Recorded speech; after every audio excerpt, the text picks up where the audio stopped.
Welcome back to Movie Recaps. Today I will show you a comedy, fantasy, mystery film from 2009, titled Symbol. Spoilers ahead. Watch out and take care.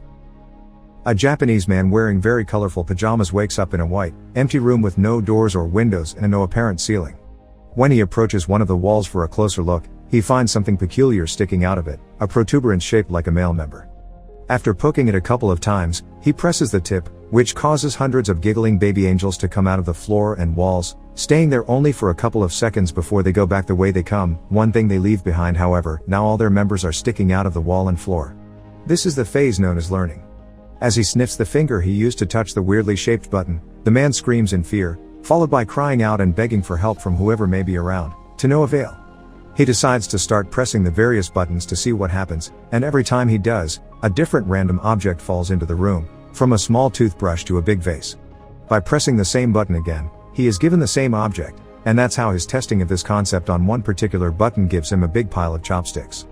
His amusement is short-lived, however, when he presses the button next to the chopstick one and a small cart comes out of the wall and hits him on the legs. The next button he presses after crying out in pain transforms into a butt, which passes gas on his face. Hours later, the man has accumulated a huge variety of random objects in the room, and when he throws the ball at the wall, it presses a button that gives him sushi. This excites him since he's been getting hungry, but he realizes that he's missing soy sauce.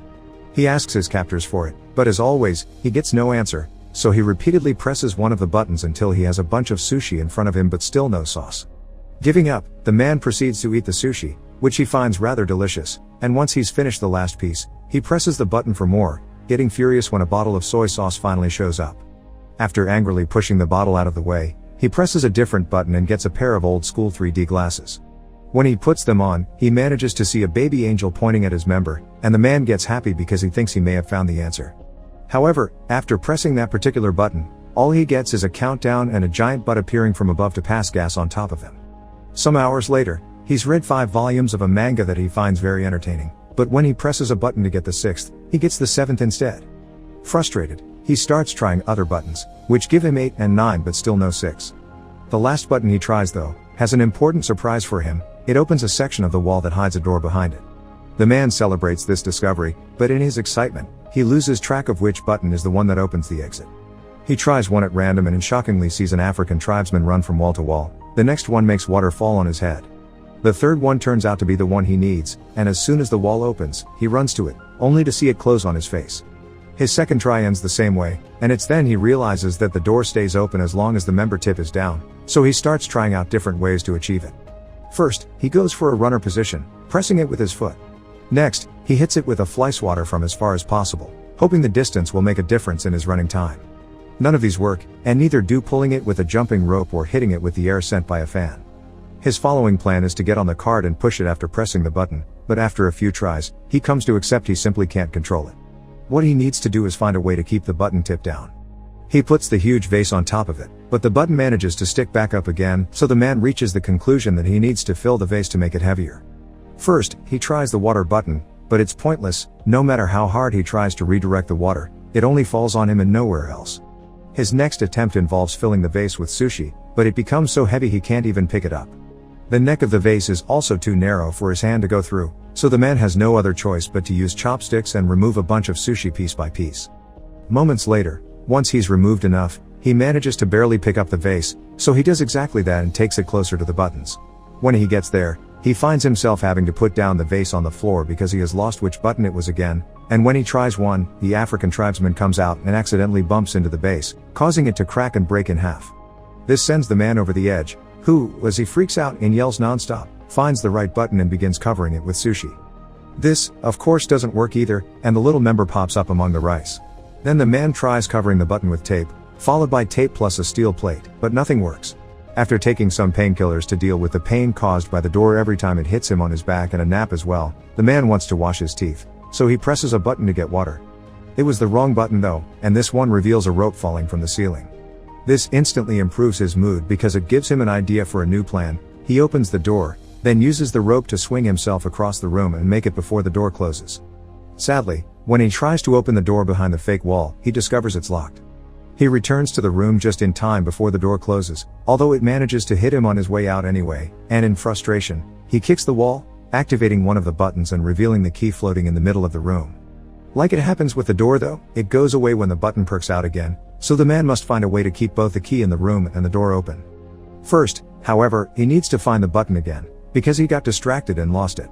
By observing more or less where his foot would have landed when he kicked the wall, he chooses a button only to get a dog coming out of the wall to bark at him. The same happens with the next button, but luckily, the third try is successful. While keeping his eyes and a pointing hand at the button, the man walks backward and grabs a piece of sushi fish that he takes back to the wall to mark the right button with. When he presses it, however, the dog comes out again. This time he finds the button faster and proceeds with his plan. He makes the rope appear and swings on it to reach the different buttons, but it is still enough. As he falls to the floor, he sees a plunger he had gotten from one of the many buttons, and gets an idea on how to solve his little issue. He can use the plunger to touch the wall and push himself farther. After one failed attempt, the plan goes smoothly, and the combination of swinging on the rope and pushing himself with the plunger allows him to press the button key, grab the key, press the door button, and reach the door before it closes. He wastes no time and inserts the key in the lock, quickly turning it, but when he tries to open the door, he finds a nasty surprise. It also has a separate lock on the top that requires 3 numbers to open it. The man rushes out, getting hit by the door as it closes, and in frustration, he throws the plunger at the opposite wall, activating the button that releases the African tribesman. As he watches him walk by, he realizes something. There are 3 numbers painted on his forehead, which must be the combination he needs.